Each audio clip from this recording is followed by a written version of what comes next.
Welcome back everyone, as it's always great to share some comic knowledge for you with each visit. I wanted to take a look today at the character of Madam Web, as recently Sony has announced director S.J. Clarkson and Dakota Johnson to play the titular character in an upcoming Sony Spider-Man universe film.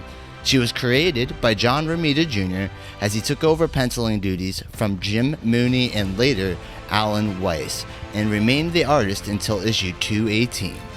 Also considered a turning point in quality for the series as Denny O'Neil took a prominent writing position on the book, relieving Stan Lee permanently.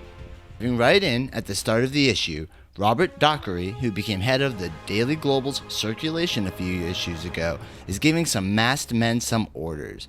They mention something about capturing a woman, and Dockery says that he'll close the elevators and make the switchboard inoperable so that it's easier for them. While this is happening though, Peter Parker is going on a date with Debra Whitman and is surprised to have just heard from her that she's seeing a psychic. Although Peter's skeptical about it, saying that all psychics are phony, Debbie shows Peter her psychic's card, which advertises the psychic as a woman called Madam Web. Peter then remembers that he has a meeting at the Daily Globe and heads there. Unfortunately, the elevators aren't working, so he changes to Spider-Man so that he can reach the top floors. In the meeting, the publisher of the Daily Globe, K.J. Clayton, finally shows herself after having been mentioned for months. Clayton says she's going to turn the Globe over to Dockery, when the masked men Dockery was talking to earlier bust in and grab her. Luckily, Spider-Man burst in and stopped some of the men. Unfortunately, though, a few of them still managed to get away from Clayton, and Spider-Man is slowed down by Dockery, who accidentally blocks his way as he pursues them. However, Spider-Man sees a scrap of paper on the ground, which turns out to be Madam Web's card, just like Debbie showed him earlier. On a hunch, Spider-Man goes to see this Madam Web, assuming that the card is some sort of clue. When he gets there, he finds Madam Web in an elaborate web-like chair, which she explains is a life support system. Spider-Man gives Madam Web her card and asks her about it. Madam Web says that the card belongs to one of her students, called Belinda Bell. She says that Belinda is in trouble because some sort of deceit she played on K.J. Clayton, and that Spider-Man should go find her. When Spider-Man asks her, though, where she is, Madam Web has a vision of scattered trains, as though there's been an accident. In a toy store in Manhattan, one of the men who kidnapped K.J. Clayton reveals that the Clayton that captured is actually Belinda Bell impersonating K.J. Clayton, whom Madam Web identified earlier.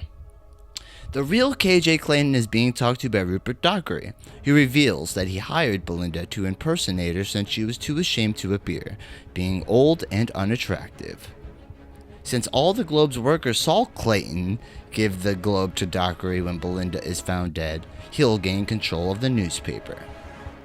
By now, Spider-Man has worked out that Madam Web's vision of trains refers to the toy store where Belinda is being held, and so he bursts in to save her, and although he dismisses of her impersonating Clayton.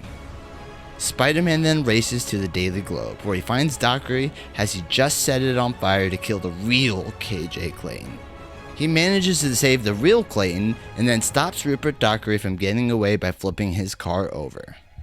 The very next day, Peter Parker reads in the newspaper that Dockery confessed to the whole thing, including some things he had done in LA.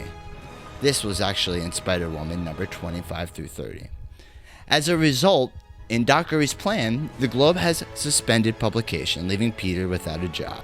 However, a moment later, he gets a phone call from Madam Web, who says that her powers revealed Spider-Man's identity. She says that she'll keep it a secret and that he shouldn't worry about a job. And as he's being mentioned by someone who wants to employ him at that very moment, over at the Daily Bugle, J. Jonah Jameson is annoyed that Peter's line is busy, but says that he'll keep trying until he gets a reply.